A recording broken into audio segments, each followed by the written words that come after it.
Turning to you, Lora Ries, for your take on the Biden immigration proposal, whether you're for or against it, do you see it as a positive start or do you see some drawbacks? Definitely see some drawbacks. In terms of the proposed legislation that has gone to Congress, it does not appear to include any border security provisions.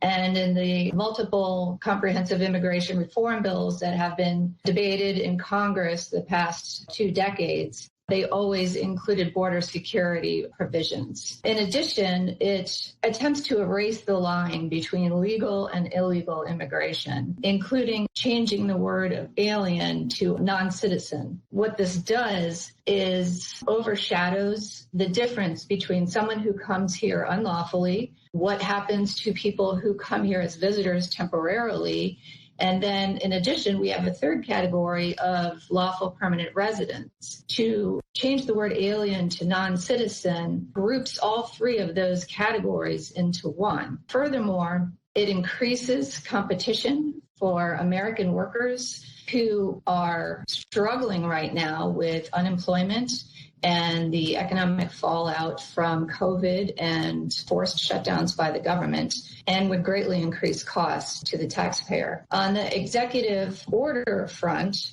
the president seems to be prioritizing illegal immigrants over lawful immigrants and over U.S. citizens. He is greatly reducing the amount of immigration enforcement and really narrowing the priorities of who would be removed.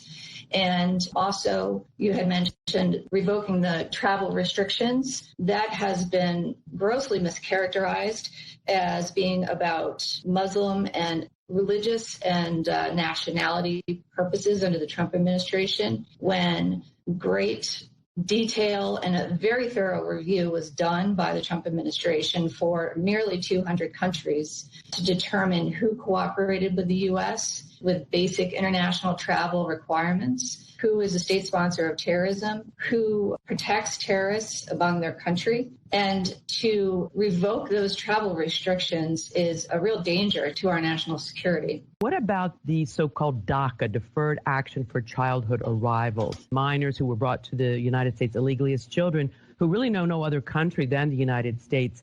Would you agree that there should be a pathway to green cards, that is permanent resident status and citizenship for them? No, I would not agree with that. That is a form of amnesty. And the U.S. has a set of immigration laws. We have a right, like every other sovereign nation, to enforce those immigration laws. And while we are a nation that continues to have the most generous immigration policy in the world, we immigrate more than 1 million people lawfully each year. Secondly, it's about valuing human life. Parents are making the very dangerous journey north and bringing their children with them, not only risking themselves, their lives to smugglers, to drug cartels, human trafficking, etc., but then they are here unlawfully and face the circumstances that they do. Parents need to do this lawfully, and the government should encourage migrants to follow our immigration laws and to do it lawfully. To award lawbreaking with green cards is a smack in the face to the many millions over the decades who have followed the law,